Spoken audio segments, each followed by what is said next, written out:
So this is Grandma reading the Berenstain Bears in the Messy Room to Emma, Caleb, and Noah. It's a first-time book, and it's written by Stan and Jan Berenstain. And the subheading is When Small Bears Forget to Pick Up and Store and Stash Some of Their Favorite Things End Up in the Trash. It's a Random House book from New York. It was first copyrighted in 1983, when your moms were little people.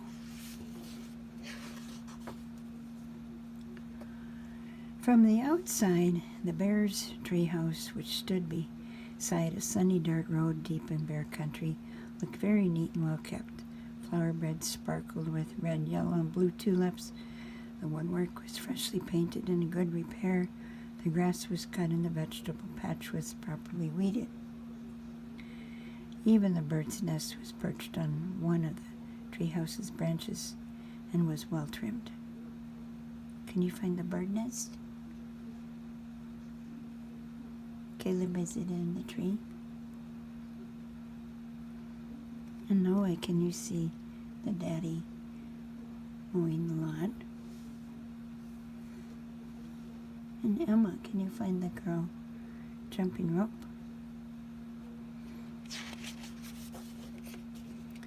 The inside of the Bears' treehouse was neat and clean too. The pictures were straight. The piano was dusted. The kitchen was spick and span. Even the basement was neat and clean. And if you think it's easy to keep a treehouse basement neat and clean, well, you've never tried to do it. Yes, the Bears' treehouse was a lesson in neatness and cleanness, except for one place. Brother Bear and Sister Bear's room. It was a mess. A dust-catching wall-to-wall, helter-skelter mess. Oh no. Can you imagine that? Grandma can imagine that, because Grandma's bedroom can look like that.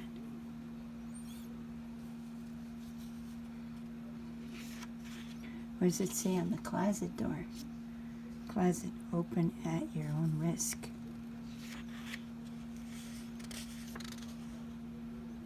Mama Bear doesn't look very happy.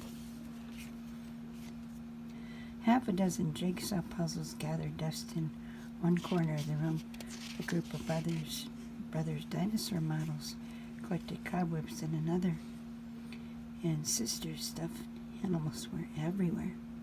As for the cup's big storage closet, well, just be careful when you open it.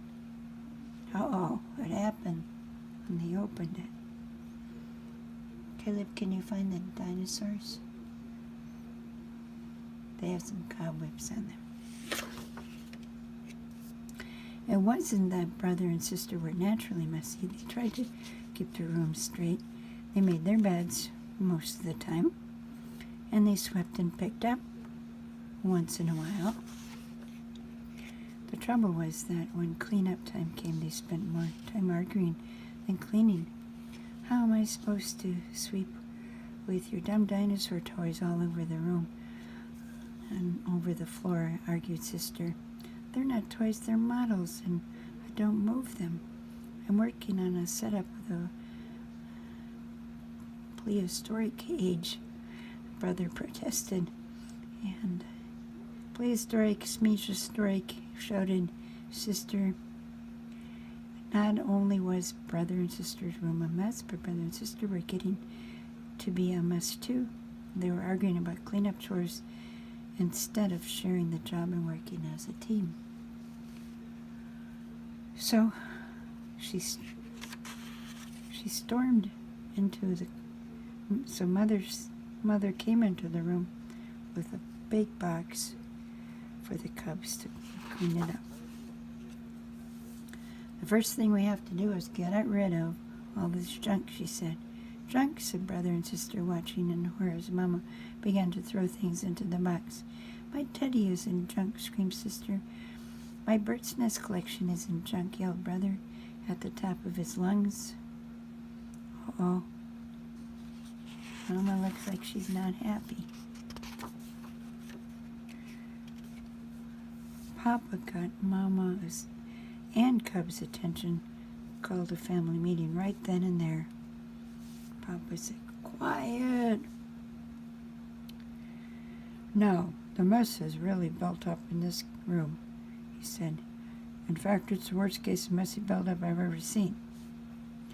And it isn't fair," he continued.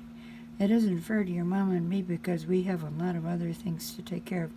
And it isn't fair to you because you really can't have fun or relax in a room that's such a terrible mess."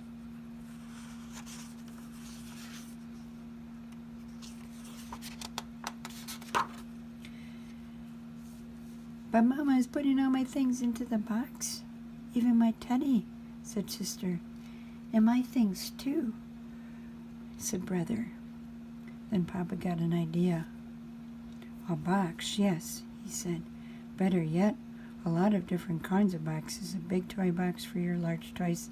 I can make one for you in the shop. And some smaller boxes for your collections and models. And how about one of those boards with holes and pegs to hang things on?" asked Sister. "A pegboard," said Papa. "Great idea. All this room needs is a little organization." "A little organization and a few rules," said Mama. "Rules about more sweeping and less arguing and not leaving things together, dust and cobwebs."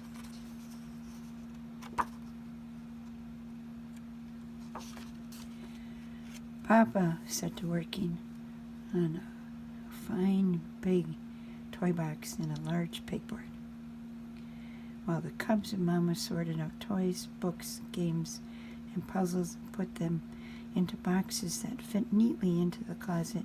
Every box was labeled clearly.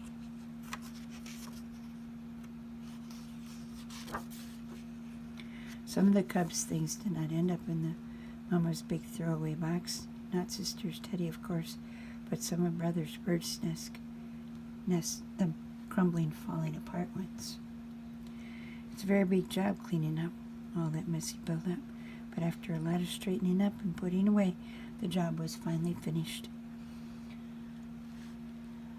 Hopefully you can see my book is crooked. Sorry if it was crooked, Caleb. But after a lot of straightening up and putting away, the job was finally done. "Wow," said Brother, "that's quite a job, but it was worth it. And it looks like a whole new room," said Sister. The Cubs were right. "That looks just like your bedrooms, Emma, Caleb, and Noah, because you got everything all in one place, right?" And Papa had been right, too.